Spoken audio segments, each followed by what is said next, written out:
ವಿಕ್ರಾಂತ್ ಅವ್ರೆ, ಹೋಪ್ಸ್ ಕಳ್ಕೊಬೇಡಿ. ತೇಜು ಸಿಕ್ಕೇ ಸಿಗ್ತಾನೆ. ನೀವೇ ಹೀಗೆ ಧೈರ್ಯ ಕೆಟ್ರೆ ಹೇಗೆ ಹೇಳಿ?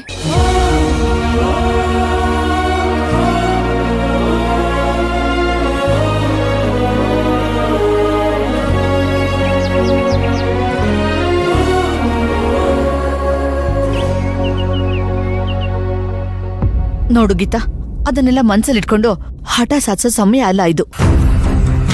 ಈಗ ನೀನ್ ಫೋನ್ ಇಡ್ತೀಯಾ? ಅಂದ್ರೆ ಏನು? ಇವಾಗ ತೇಜು ಸಿಕ್ಕಿದ್ರೆ ನೀವೆಲ್ಲರೂ ಖುಷಿ ಪಡ್ತೀರಾ? ಮತ್ತೆ ಅವ್ರು ಮಾತಾಡ್ಸಿಲ್ಲ ಅಂದ್ರು ನೀವೇ ಹಿಂದೆ ಹಿಂದೆ ಹೋಗ್ತೀರಾ? ಅದ್ರಲ್ಲಿ ತಪ್ಪೇನೇ ಇದೆ? ಒಂದೇ ಮನೆ ಜನ ಆದ್ರೂ ಕಿತ್ತಾಡೋದೇ ಇಲ್ವಾ?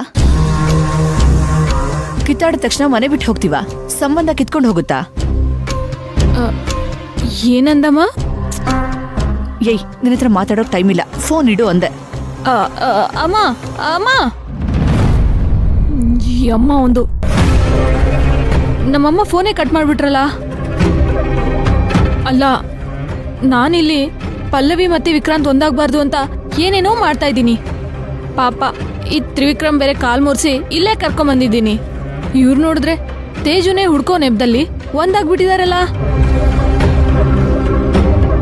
ಏನೋ ತೇಜು ಕಳ್ದೋಗಿ ಕೆಟ್ಟದಾಗುತ್ತೆ ಅನ್ಕೊಂಡ್ರೆ ಆ ಕೆಟ್ಟದ್ರಲ್ಲೂ ಒಳ್ಳೇದಾಗಿದ್ಯಲ್ಲ.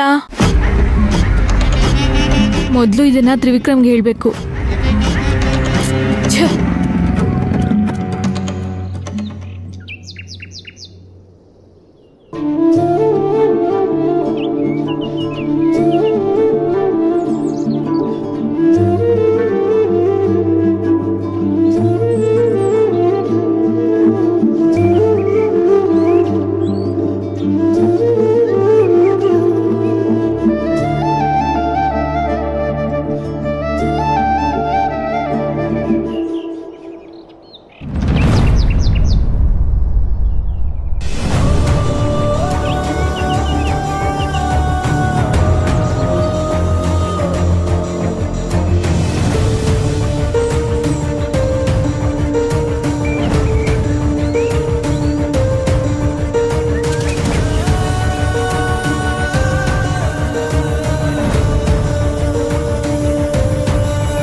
ವಿಕ್ರಾಂತ್ ಅವ್ರೆ, ಅಲ್ಲಿ ನೋಡಿ, ತೇಜು ಅಲ್ವಾ?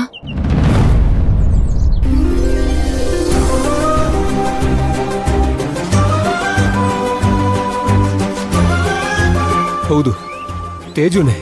ತೇಜು ತೇಜು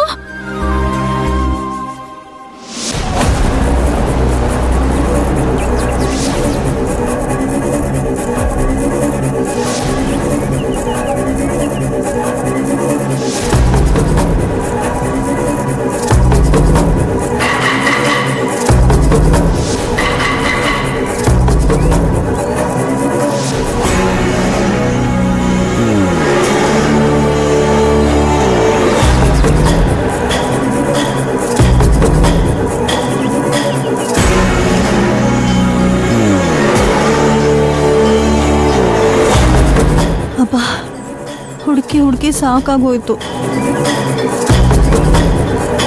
ಈ ತೇಜುನು ಕಾಣಿಸ್ತಿಲ್ಲ, ವಿಕ್ಕಿನೂ ಕಾಣಿಸ್ತಿಲ್ಲ.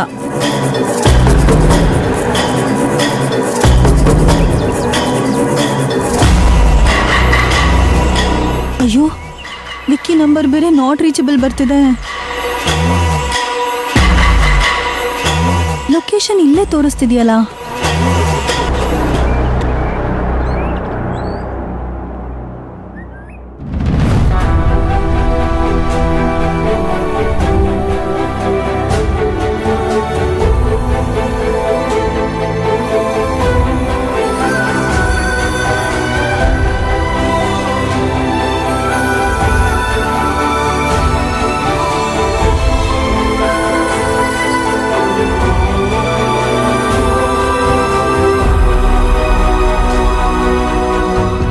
ಪ್ರಭಾ, ಎಲ್ಲ ಸರಿ ಹೋಗಿದ್ದಿಲ್ಲ, ಏನ್ ಇಷ್ಟ ಮಾಡ್ತಿದ್ಯಾ?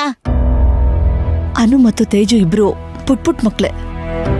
ಆದ್ರೂ ಇಬ್ರು ಮೆಂಟಾಲಿಟಿನೂ ಎಷ್ಟು ಡಿಫ್ರೆಂಟ್ ಆಗಿದೆ ಅಲ್ವಾ ಅತ್ತೆ? ಹೌದೌದು, ನಮ್ಮ ಮನು ಮಾಡ್ತಾ ಇರೋ ಹಠ ಅವರಿಬ್ಬರನ್ನ ದೂರ ಮಾಡ್ತಾ ಇದೆ. ತೇಜು ಮಾಡ್ತಾ ಇರೋ ಆಟ ಅವರಿಬ್ಬರನ್ನ ಒಂದು ಮಾಡ್ತಾ ಇದೆ.